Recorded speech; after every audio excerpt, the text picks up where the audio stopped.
This segment of the NexGen Patriots podcast is sponsored in support of the West Virginia Tobacco Quit Line. If you or someone you love is ready to quit tobacco, you're just one phone call away. Trained coaches are available to provide guidance, resources, and support every step of the way. Call 1-800-QUIT-NOW for free coaching, helpful resources, and encouragement to help you break free from tobacco. That's 1-800-QUIT-NOW to take the first step towards a healthier future. Mr. Baker, thank you so much for coming on the podcast today. It is a pleasure to have you, and we welcome you to the NexGen Patriots podcast. And it's an honor to have you. So I hope to really get in a deep dive in some of these issues with you, as you're a very intriguing man, have a lot of life experiences. So I guess kind of to start this out a little bit, what's kind of some of your hobbies and interests so the audience kind of gets to know you a little bit better? Well, I'm 69 years old. I'm officially retired, and at this point, my real title is professional pawpaw. So there's nothing I enjoy more than spending time with my 4 grandchildren. Do a little golfing, do a little fishing, do a little boating. Got a couple of places down in the Carolinas that I spent some time at, and I love the water. Got a couple nasty pontoon boats that we float around on, and so every morning is different. We look forward for the opportunity and move forward. Yeah, well, it sounds like it's fun and adventurous. I know you said earlier you have like a beach house. Do you typically go down there and spend some time, or you go there for the winter? No. That's partially correct, Brock. I do, in fact, have a waterfront home at Ocean Isle Beach. It's 3 years old, and I enjoy it immensely, about twice a year. Yeah. At this point, my wife's mother is in assisted living in Princeton, and she's 97 years old and requires the majority of our time, particularly my wife's time and her sister. We are obligated to be here, and we intend to be here. We're committed to be here. So we do not get to go to the beach very often at all. But I sure have a lot of friends and family, I'll say that. Yeah. Well, that's always good. That's a good support system to have around you, for sure. Alrighty, so everybody has an introduction, so let's kind of go through this a little bit with you, and then you can kind of give us a breakdown on each one after I go through this. So you graduated from Concord University in 1978, and then started working for Norfolk and Western Railroad Company from 1978 to 1986. And then you started Sam Baker Insurance Agency at 1986. And you've been an owner of Baker Rentals for 35 years at least. And you currently own and manage still around 50 rentals. And your official title is retired, sort of, but you're enjoying it. And then also you're on the board of governors for Concord University. You're also the founder of the Barrel Bowl. And then lastly, you sit on the board of Prosper McDowell. So let's kind of like go through this a little bit. So start us out at Concord. What did you graduate with? What was your degree in? I graduated in 1978 from Concord. It was a wonderful experience in my life. I've got a business degree. I would not be in the position I'm in today without the wonderful education I received at Concord. Joined the fraternity there, and those guys are still some of my closest friends. We do get together at the beach nearly every year. It was just a great experience at Concord. I highly recommend, if you're considering post-high school graduation, Concord should be on your short list. It's quality education at a very, very fair price. Yeah. So then walk us through Norfolk and Western. What made you decide to get there? Did you just apply, or? What was that like?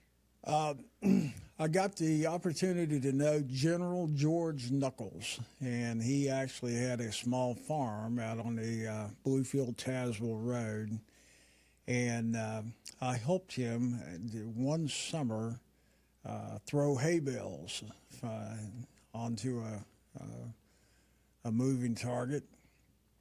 And we got to know one another, and he told me when I graduated from Concord to come see him, he had a job for me, and he was a man of his word. He did. He offered me that opportunity with Norfolk Western, and great company to work for. I stayed with him 7 years, and no regrets.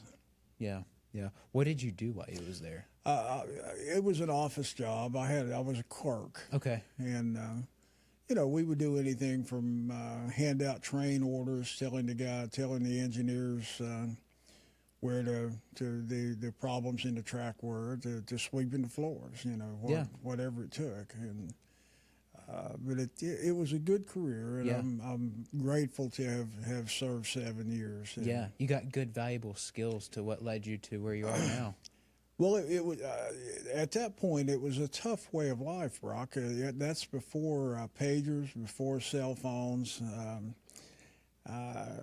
and when you hire on as a new hire, you're at the bottom of the totem pole, and that the trains run 24 hours a day.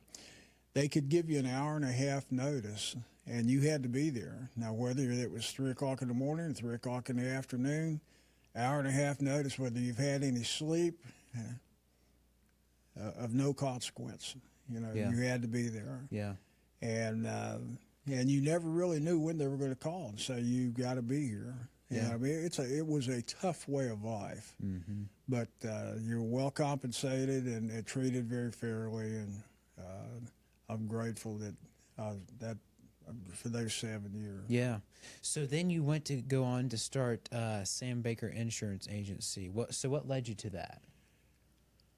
I desperately wanted to be self-employed.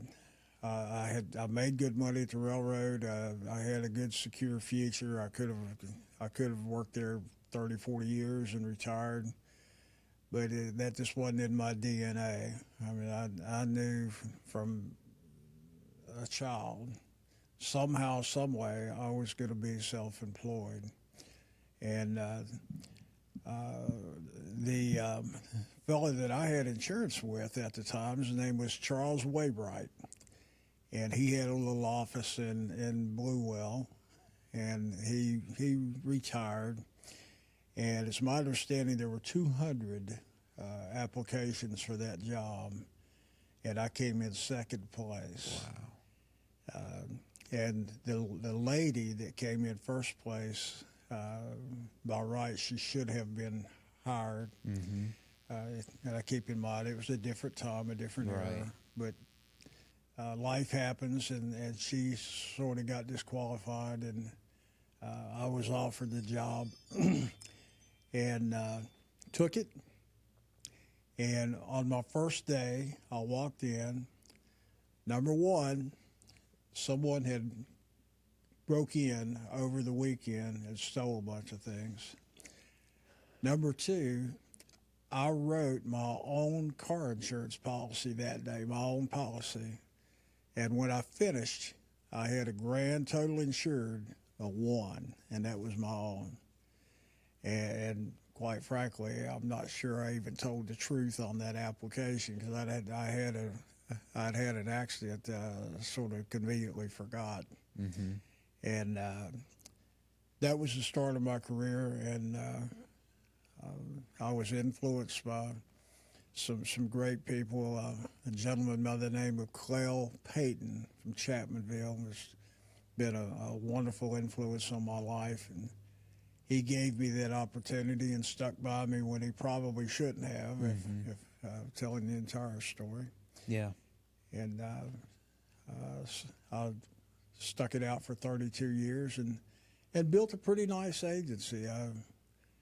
I tell everyone I made nationwide millions of dollars and made me a couple of dollars, you know. So yeah, they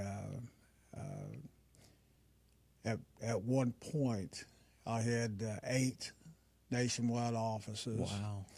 All around southern West Virginia. I had one in Mooresville, North Carolina. And we had revenues approaching $10 million. And for southern West Virginia, that's pretty substantial. Yeah. You know? Yeah. I remember going to these award ceremonies, and they'd have, from New York City, here's John Smith, and from Philadelphia, and then they say from Blue Well, West Virginia, here's Sam Baker. And I was always pretty proud of that. Yeah. I did it in a tough market, in a very small market, and grew it to a real nice agency. Yeah. Yeah. So then what caused you then to go into Baker Reynolds then? What kind of happened there? Well, again, I've got that DNA. I've always said the fastest way to wealth is real estate. And I knew that's something I wanted to do. And I had this little idea in my mind, if I would just put one piece of property per year in my name, somehow, some way, when I got ready to retire, I'd have a pretty substantial amount of it. And that's exactly what we did. I won't say every single year, but almost every single year, I would find a way somehow, some way, to get one additional piece of property in my name. Mm-hmm. Now, we were doggedly determined to do it. Mm-hmm. And thank God for my wife. It kept me from doing things I probably shouldn't do. Come December, if I did not have a piece of property in my name in that year, we got pretty creative. Mm-hmm. But we almost never missed a year. And, wow, that's amazing. We built a pretty good real estate portfolio, and I'd say half of it is in West Virginia and half of it is in North Carolina. What kind of types of real estate were you talking? Well, everything. I have single family homes. Okay. I have multifamily developments. I have commercial. Wow. I have some fabulous raw land in Mooresville that. Mm-hmm. Mooresville's a pretty dynamic town there in Lake Norman, and they people pursue me pretty often for that land. Mm-hmm. I'm sure. But I'll pass that land along to my family at some point. But yeah. I have a bit of all of it. Yeah, yeah. So what you own currently, have you sold some since you've retired, or this is all that you've had so far, or? Every blue moon, I'll sell a piece, but I'm not in the sales business. I'm in the acquisition business. Yeah.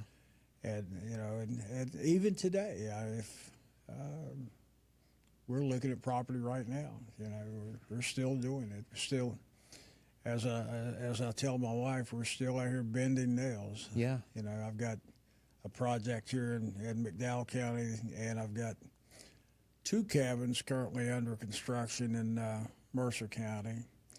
And I've got a little self-storage facility out on the airport road we're doing some things at. So wow. I still have a fair amount of activity going on. Yeah, that's amazing. So do you mind do you mind if I ask how old you are? I'm 69. So at 69, how do you still have that worth ethic in you?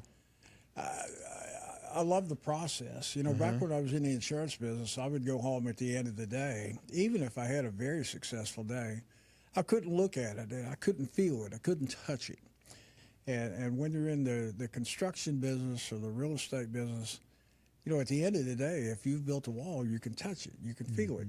You feel like you've accomplished something. And frankly, I just enjoy it. I mean, I don't do it because I have to anymore. I don't have to do this. I could quit anytime I want to. Right, yeah. But I enjoy it immensely. Yeah. And I enjoy talking to young people. And I've encouraged a few that have taken the steps to, if you're seriously interested, I don't care how old you are. I don't care how much money you've got. I don't care if you don't have any money. if you want to talk about a path to wealth, I may not be your best choice, but I'll certainly help you. Mm-hmm. And I enjoy doing that. I do it at Concord, I do it at Mount View, and I'll do it in the community. Yeah, yeah. Okay, so moving on here. So, so you're now on the board of the governors of Concord University, but you're also the founder of the Barrel Bowl. So explain what that is a little bit.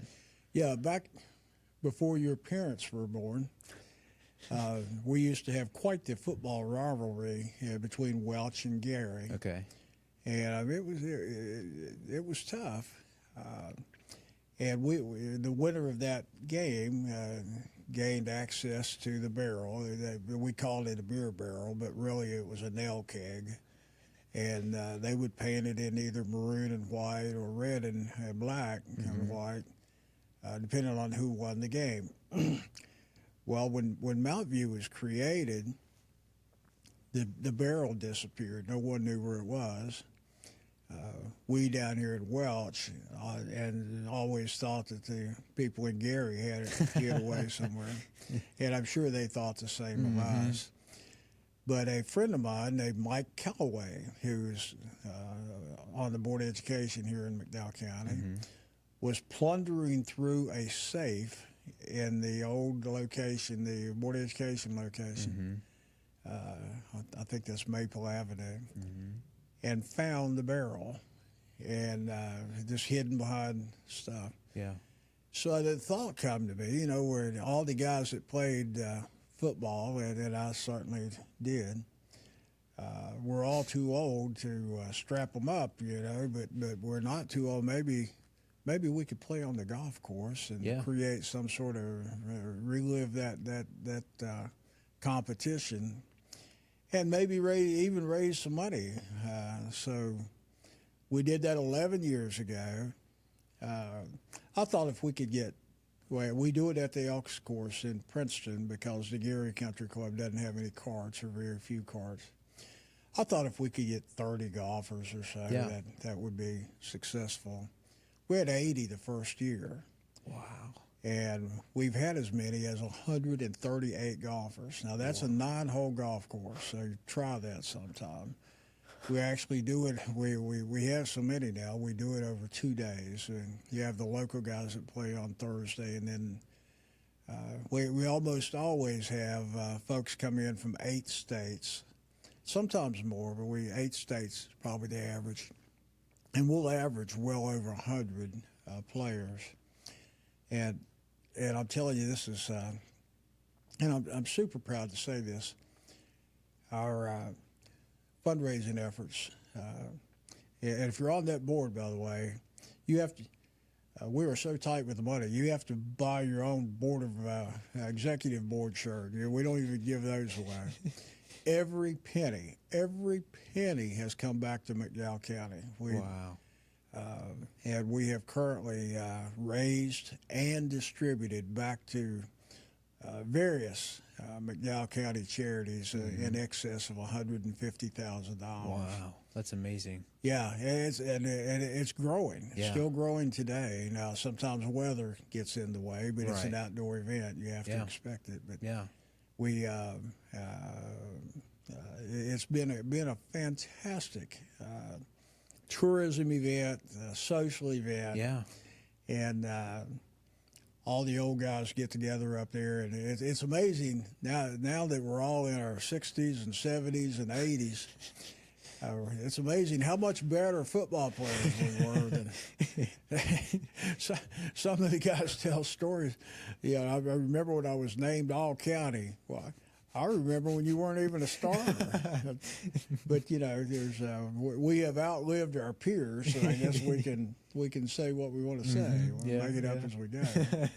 That's funny. But it's a great event, and we have it at the 1st of August every year. Okay. And we'll have it again this year. So if you're interested in coming out and supporting. We have golfers, we have non-golfers, we have people ride around in the golf carts and do nothing. It's it's a great event. Yeah, it is. It really is. Yeah. So to kind of move on here a little bit, so I kind of want to get into this first segment here, and I want to touch on entrepreneurship and success. So I guess with my first question, you went from a small town graduate and from Concord University when you graduated from there to building a business. What was the moment you realized you really actually could build something big? Well, I don't know that I could put my finger on it at an exact moment. I know that during my time at Concord, I became friends and fraternity brothers with a couple of guys that came from very successful families, and I thought, I can do that. I can do that. And I know what it's like to be poor, and I didn't know exactly how I was going to reach wealth. I didn't know, but I knew I wasn't going to be poor. And it, over the years, it's worked out. Yeah. So. Yeah. What risk did you take early on that most people today might be too afraid to take? Oh, I had a fantastic job with Norfolk Southern. I get paid well. The benefits were fantastic. Working conditions were fairly good. And I came home one day and told my wife, I'm not going to do this. This is not what I'm going to do. This is not why God put me on earth. I am going to be self-employed somehow, some way. Yeah. And I began to pursue those opportunities and look seriously hard. And when the opportunity came to buy the first small nationwide agency, I call it the nationwide opportunity, not the nationwide agency. I took it. I walked away from a fantastic situation, and at that point, you got to make it work. I mean, you got a family to feed. You got to make it work. Failure is not an option. And then in the real estate business, the first few years until you start getting some of these properties paid for, oddly enough, in my opinion, it was easier to take risk at that point because I really didn't have much to lose. If the bank was dumb enough to loan me the money, I'm going to take it. Yeah. And I'm going to buy a house or an apartment building or something. And if for some reason I didn't make it, I could start over, But as you move along and you start acquiring a few of these and gaining a bit of wealth, and all of a sudden it gets harder to take those chances, How did your wife, what was her first take, and how did she support you early on there? Well, keep in mind, we went to school together since the second grade. I was co-captain of the football team. She was a cheerleader. We started dating after the Princeton football game, our senior years, and we've been together now for 55 years. Wow.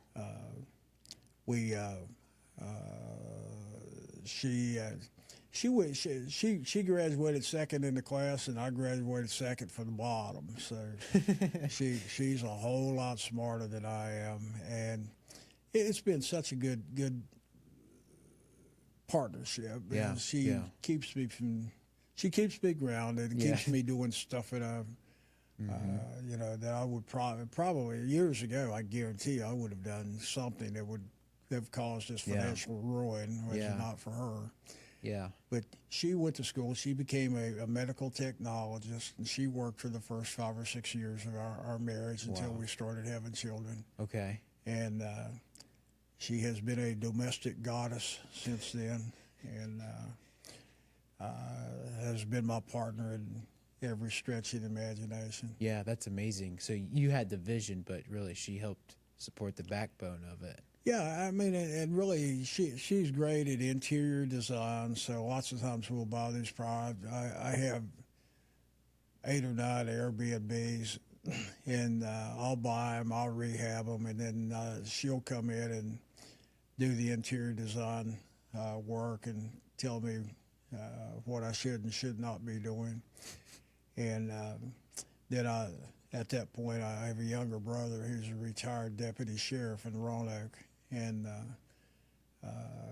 he manages the Airbnbs. Okay. It's it's been a wonderful 55-year Yeah. relationship. Yeah.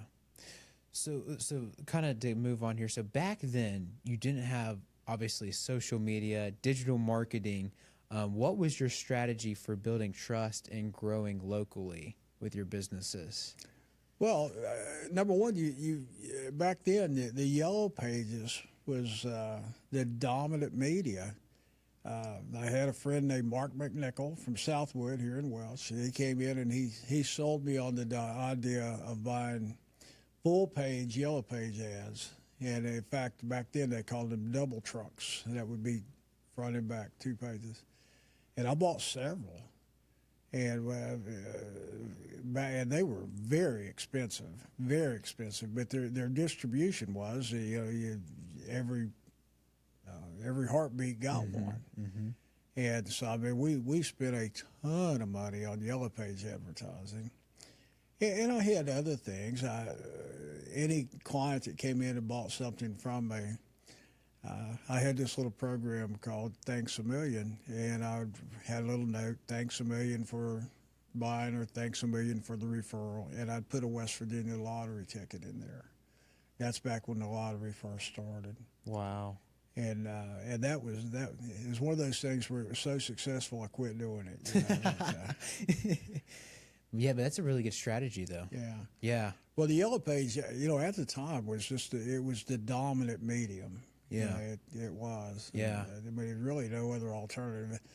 And the Welch Daily News was also, we did some things, and the Bluefield Daily Telegraph, and maybe a little bit of radio, but, nearly everything was, I was very active in the community, very active. Yeah.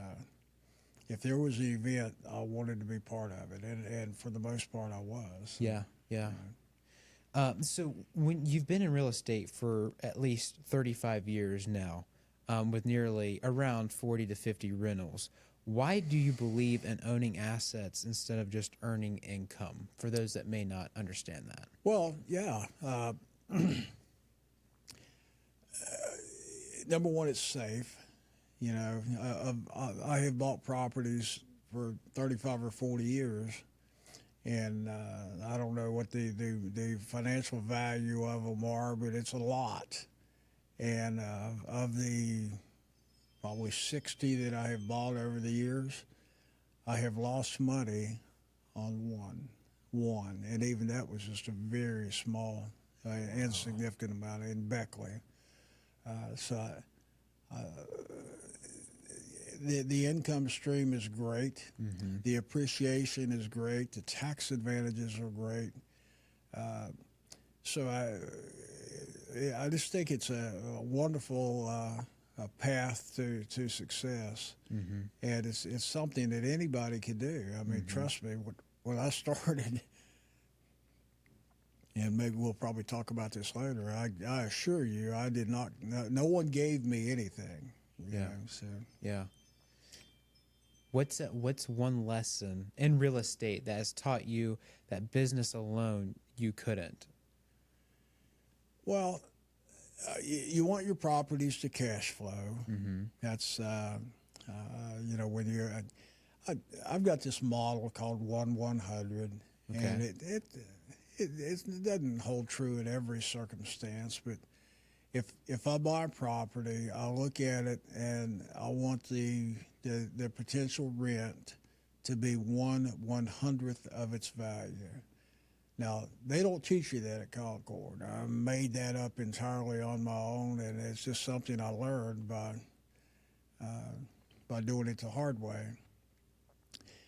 But if you can buy a property that'll cash flow, and a property typically, if you can rent it for 1/100th of its value, it means it's paid for in 8.5 or 9 years. Mm-hmm. But Brock, I was so determined that I wanted to get in the real estate business.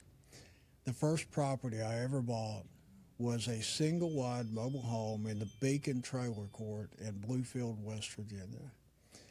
Now, number one, I don't recommend mobile homes. They're a declining asset for the most part. But I didn't know. Now, I didn't have anyone to tell me. I mean, I literally had to figure it out on my own. So I bought this mobile home. Payment on it was $200.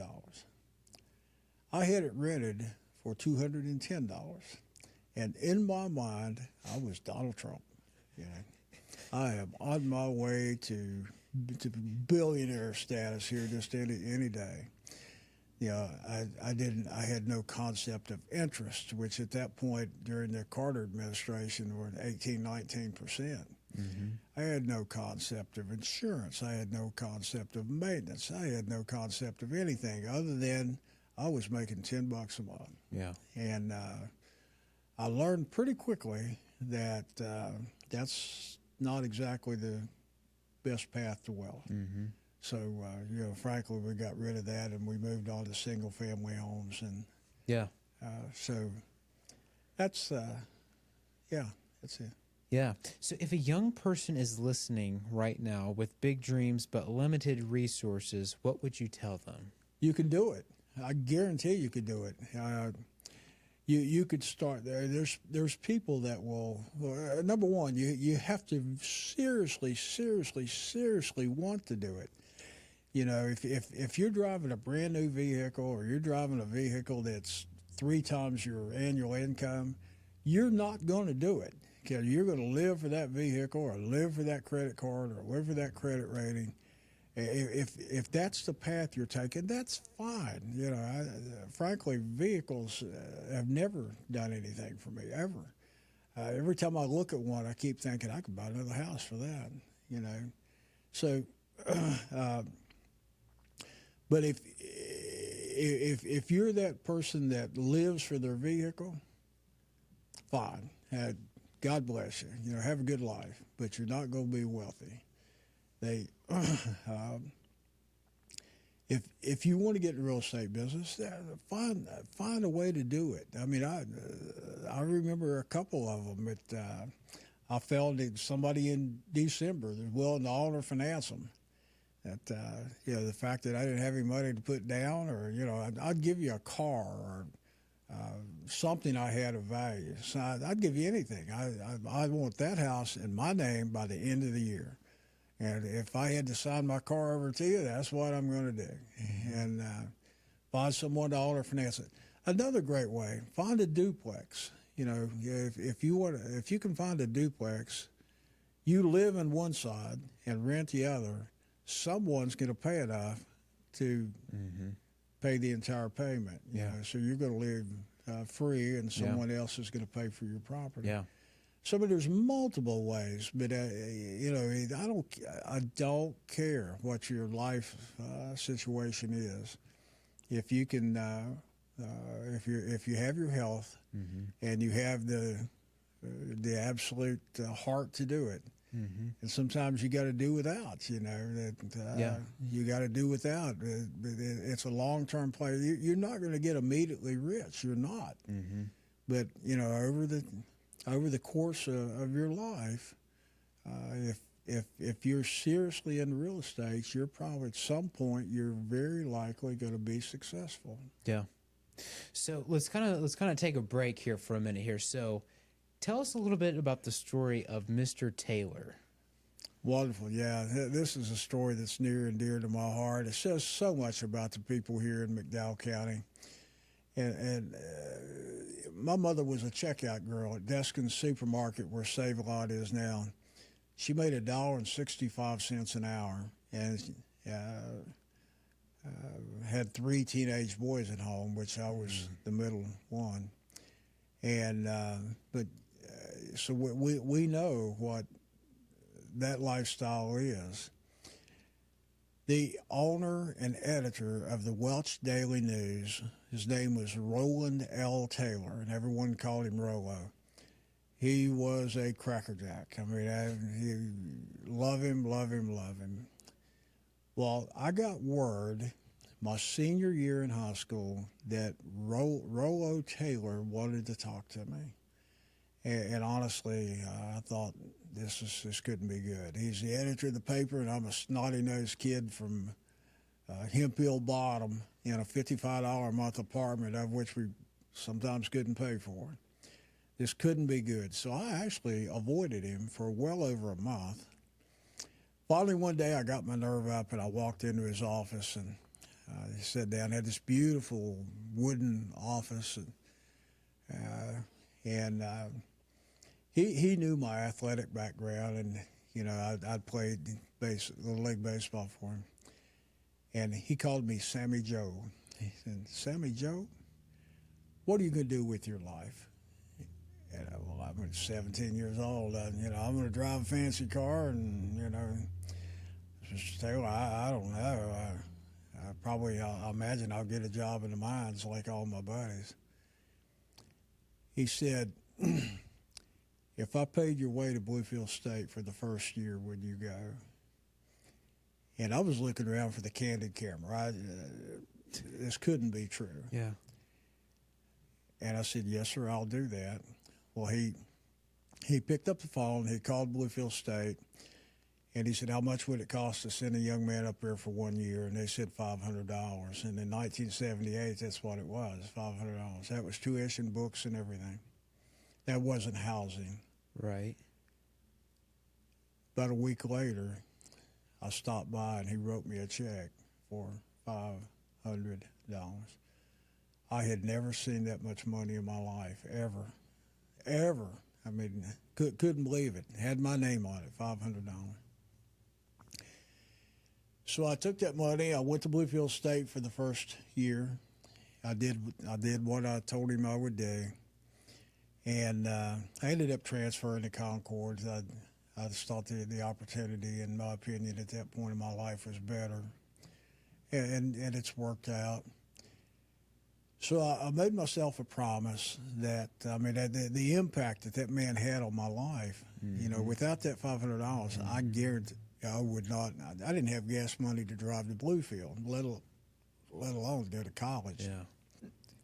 My mother graduated from high school. She was the only one in my family that even graduated from high school. My dad quit school in the 8th grade. We'd never had anyone attempt college, and I was the first one. So I'd made up my mind that if I created some wealth and did well in life, I was going to do something, some way to pay him back. Well, at that point, Mr. Taylor had retired, and he was living just outside of Raleigh, North Carolina. Well, I didn't know where he was, and again, this is before the internet. And, it's not like you do it today. I mean, you've got to find him. So I searched and searched. Finally found him, got his phone number, and the fun part of that is now he began to avoid me because he knew I was in the insurance business, and he thought I was trying to sell him something. So I finally reached him, and I told him what I had in mind, and so I established the Roland L. Taylor Scholarship, and we gave away about $500 scholarships to kids based on need. And Rolo would come in when at graduation time when we gave those away, and we'd usually go out to dinner and have a little cry together, and but he changed my life. He changed my life. No question in my mind. Yeah. And it's completely unexpected, but to this day, I'll be forever grateful for Rollo Taylor. Do you think it was because he's seen so much potential in you, and that's why he just? I don't know. I'm not sure. I was a paper boy. Yeah. Back then, really as a paper boy, you were sort of an independent contractor. You'd buy the papers like 12 cents, and you could sell them for 16 or 17 cents on a paper route. Wow. I don't know why he did it. Yeah. And my intuition is that he's probably done that for more than just me. Right. And there's no way he chose me out of the 180 kids that graduated from Welch High School. I certainly was. I was a pretty good athlete, but I was a modest student at best. Yeah. I just didn't have an interest in it. Yeah. That's amazing. That's an amazing story. That's something to carry with you for the rest of your life. Yeah. That's. I've told that story a few times. When Hillary Clinton said it takes a village. Mm-hmm. Well, I don't know if it takes a village, but Rollo Taylor was my village. Yeah. And I'll be forever grateful. Yeah. And my children will be, and my grandchildren will be, because now we have the ability to pass some things along that I assure you we would not, without his influence. Yeah, that's amazing.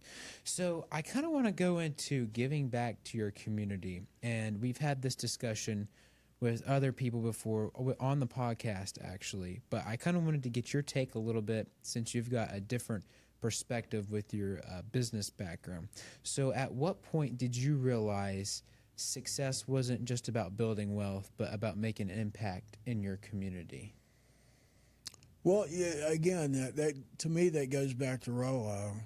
He had such an impact on me, and I thought, these kids, particularly here in McDowell County, I am fiercely proud of my McDowell County roots, fiercely, and I don't use that word softly. I mean it. If you want to get on my wrong side, start talking negatively about the things happening in McDowell County, and I know we're going to talk about McDowell, prosper McDowell shortly, but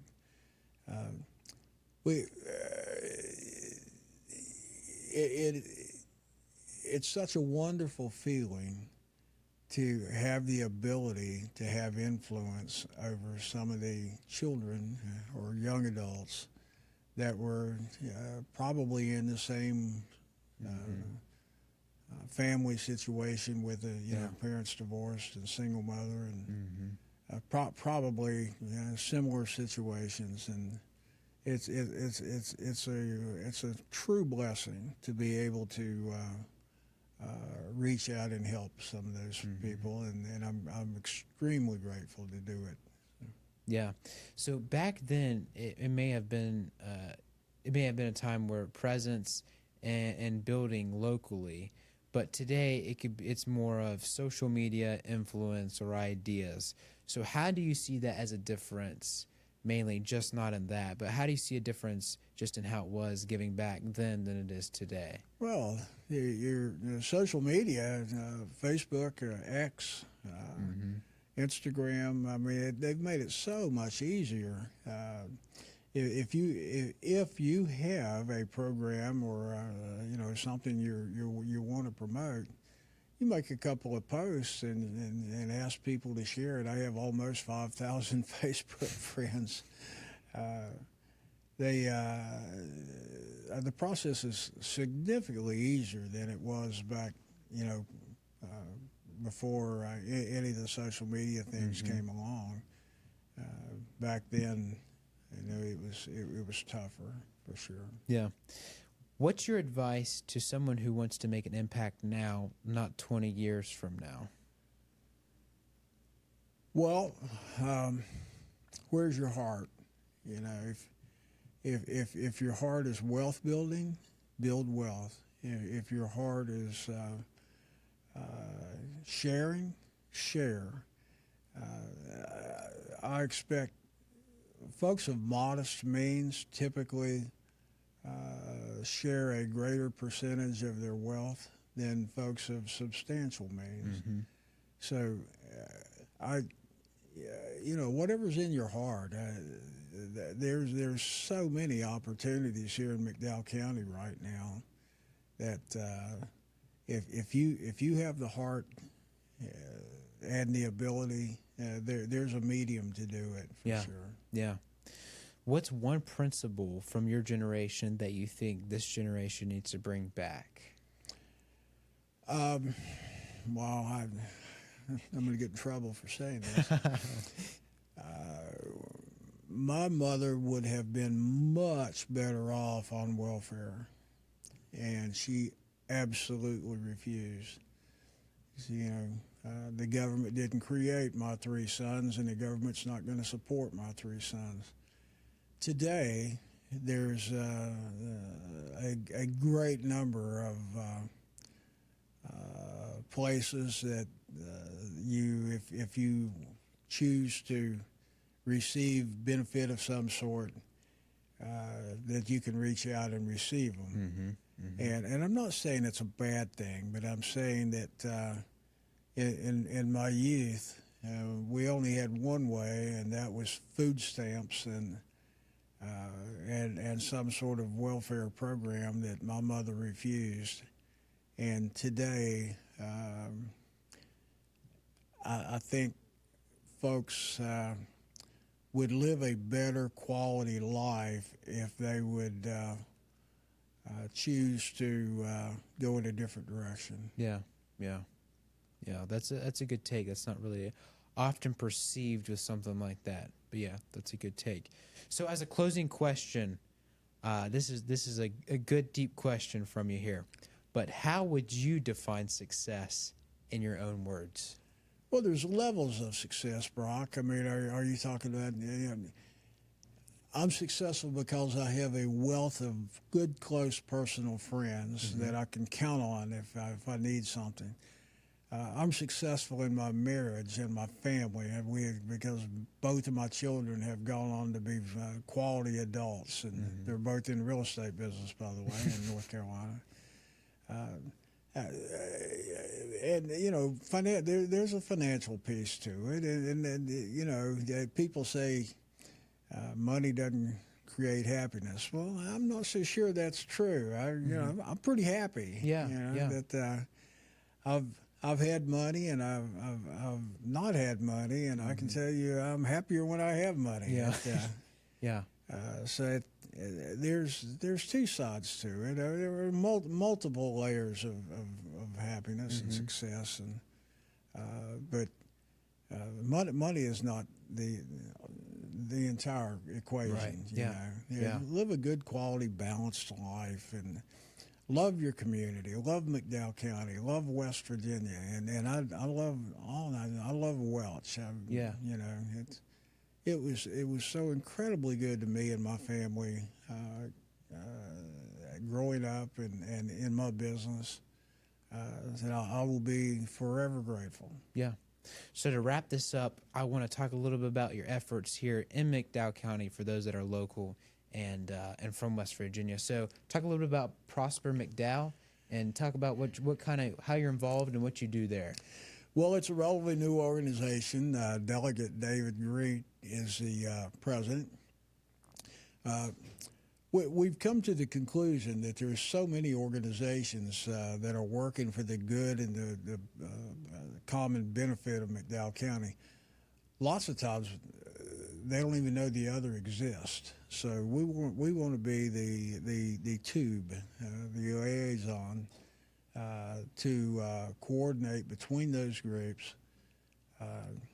As of right now, I know we have a program that we are considering. I think will happen. We're going to put in a workout gymnasium here in Welch up on Stewart Street.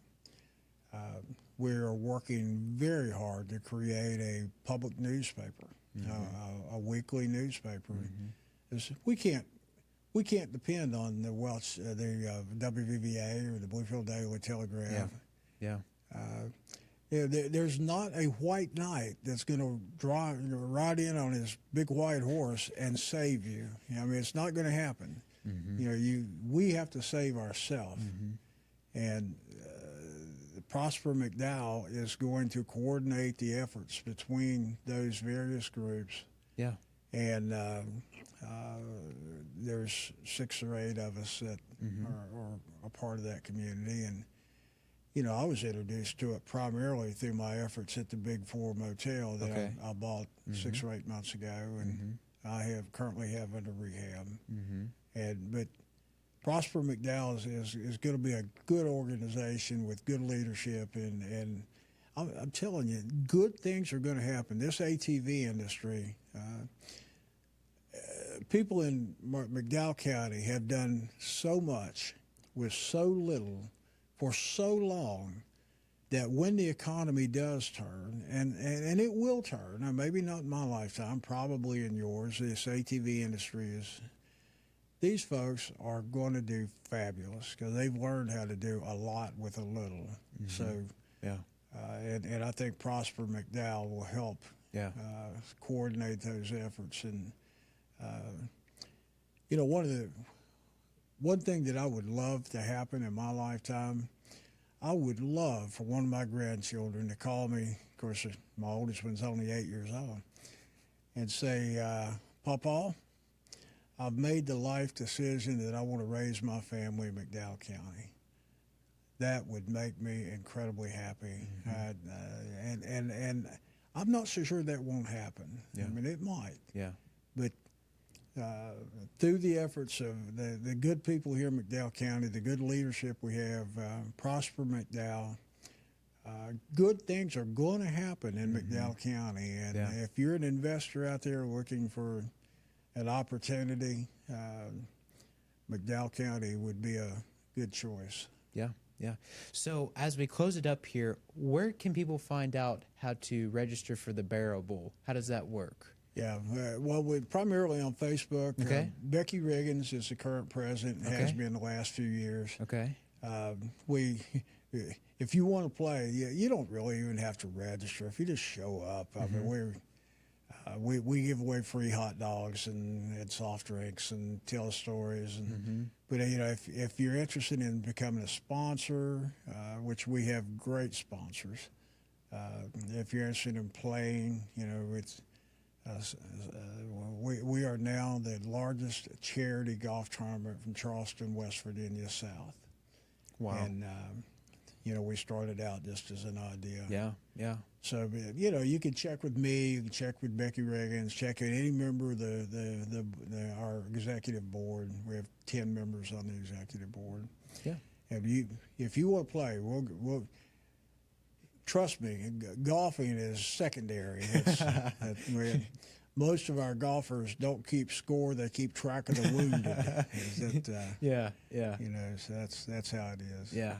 Well, you guys heard it first.